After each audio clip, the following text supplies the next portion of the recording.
Kotu ya everyone. Thank you so much for checking out my channel and this video series on Charles Soule's Light of the Jedi. My name is John and I am a Star Wars scholar. I create content for Star Wars fans like you and me by discussing things like plot, themes, philosophy, comparisons, and everything else that makes Star Wars so amazing. My hope is to offer you engaging videos with stuff that we both love, and I really hope that you take a moment to engage with me back. In this video, I offer my thoughts on Chapter 2. So let's dig in.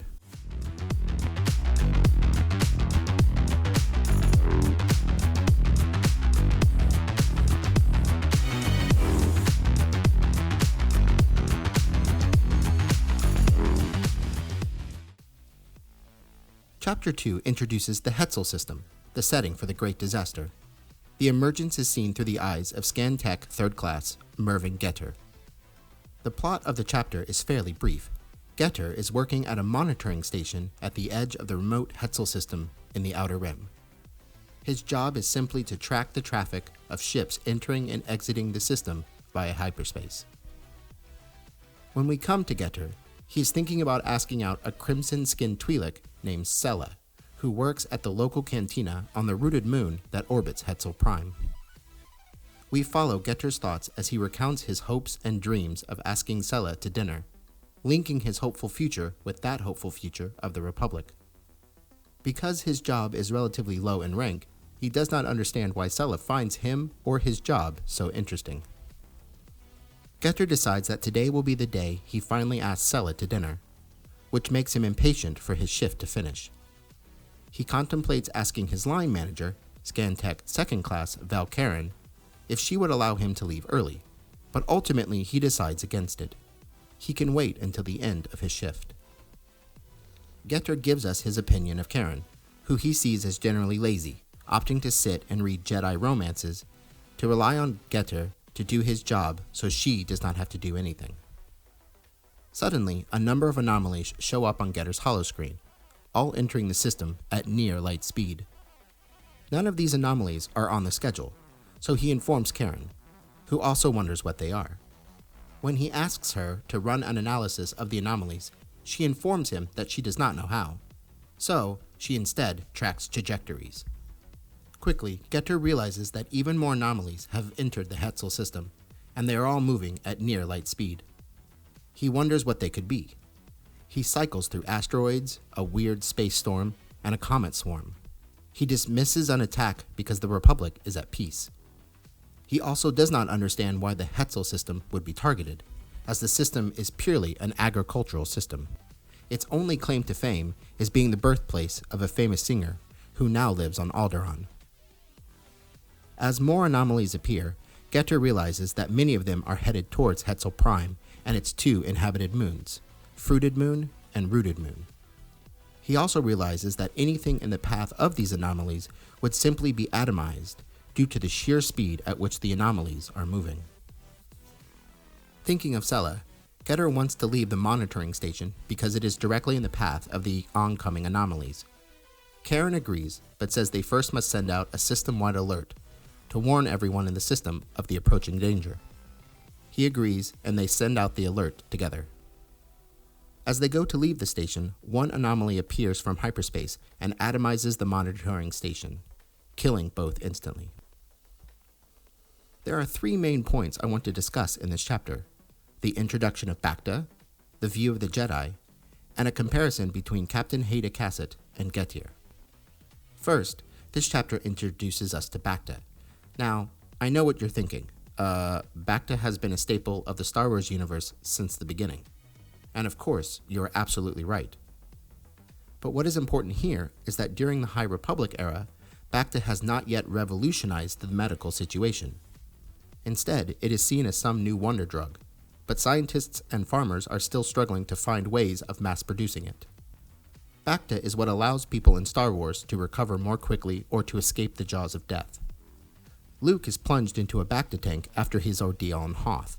Anakin uses Bacta to ease his pain and suffering after Mustafar, and we have seen Bacta patches, injections, and consumables throughout all of Star Wars media. In Legends, Bacta was already a staple of the universe by the time of the High Republic era, but now in canon, that situation has dramatically changed. Without the wide supply of Bacta, there are ongoing questions that face the High Republic era. What happens when a character is injured? Without Bacta, it is more likely that they will either die or will be sidelined for much longer and suffer more long-lasting effects from their injuries. Who controls the Bacta? Anything that revolutionizes the general medical situation is a supremely coveted thing. What will be the politics and economics involved as Bacta begins to make its way through the Star Wars universe? We all know how widespread Bacta will be during the Clone Wars era and afterwards, but there is a story to be told here of how we get to that point. Bacta is introduced as a short, throwaway sentence, but it might be incredibly important as the High Republic era develops. Second, this chapter offers an interesting view of the Jedi via the Jedi romances Karen reads while at work on the monitoring station. The popularity of these Jedi romances is explained when Getter admits that even he has read a few of them. The Jedi romances indicate a few key attributes about the Jedi that the galaxy focuses on: their bravery and combat skills, and their avoidance of attachment. In the brief commentary given by Getter, the Jedi's fighting skills are matched by, spring from, and are a substitute for, their vows of detachment and celibacy. As he points out, the lightsaber duels are clear substitutes, both doctrinally and thematically, for the unrequited and forbidden sexual love. Therefore, the first glimpse we get of High Republic Jedi are romanticized versions, perhaps resembling something from our own perspective. But there is another element at play in the brief description of these Jedi romances. The Jedi are knights of the frontier and not lackeys of the Republic's will. They are also not confined to Coruscant, but instead are stationed in outposts. This fact points back to the things said in the opening crawl. Order and justice are maintained by the Jedi at these outposts, and these outposts act mostly independently of the Council on Coruscant.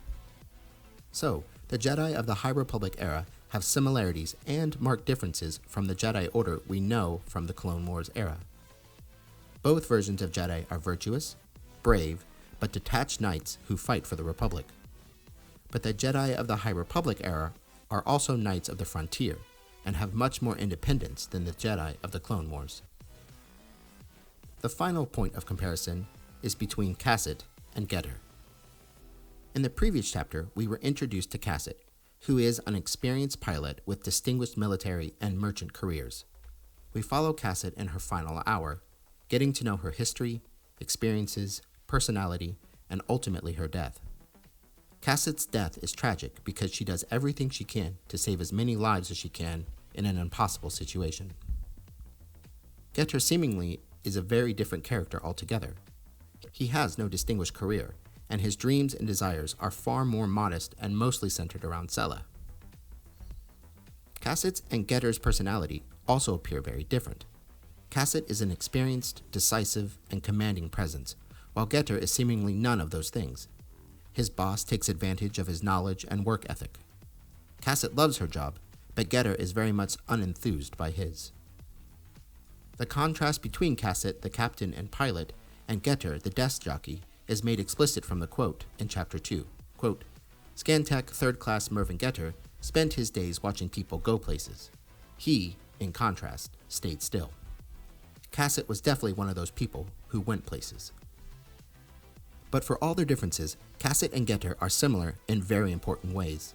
Both take their jobs seriously, under danger, and both perform acts of heroism in the face of danger. Kasset does everything she can to save the ship, and when the ship is lost, she does what she can to save as many lives as possible. Getter stays at the station to send out the system-wide alert instead of quickly taking the shuttle away from the station. Both of their final acts are meant to save as many lives as possible, and both die without knowing if their final actions have had any effect. Getter's death is also tragic, as he chooses to stay on the station long enough to help save lives, which endangers himself instead of fleeing to safety in selfishness. So, both Kasset's death and Getter's death ultimately becomes heroic, and they do similar acts of heroism in their final moments. Indeed, it can be argued that it is Getter who is more heroic in his death, for while Kasset's actions tries to save roughly 9,000 people, Getter's actions tries to save an entire system's worth of lives. Their deaths are also quite similar.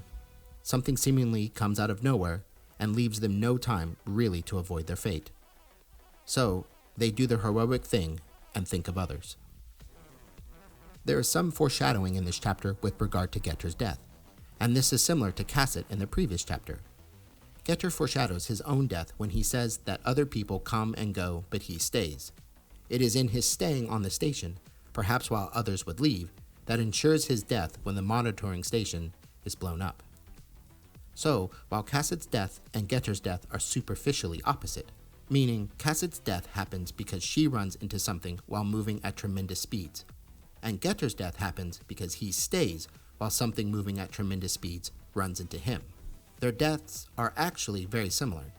They are both tragic and heroic. Perhaps this is Soule giving commentary on the Great Disaster specifically, and death more generally. The Great Disaster is coming for the Republic, regardless if they are moving about or staying still, an experienced captain or an inexperienced traffic control officer. And that death is coming for everyone at a ridiculous speed and is unstoppable. And this is like death generally. Death comes for us all, regardless of how we choose to meet it, head on, waiting for it, or trying to flee from it. Thanks for sticking around until the end of this video. Please drop a like if you think this video deserves it, and comment if you would like to add your thoughts. Also, check out any of my other videos on this playlist on Charles Soule's Light of the Jedi, or any of my other videos if you would like. Until next time, my friends, stay on target, and may the Force be with you.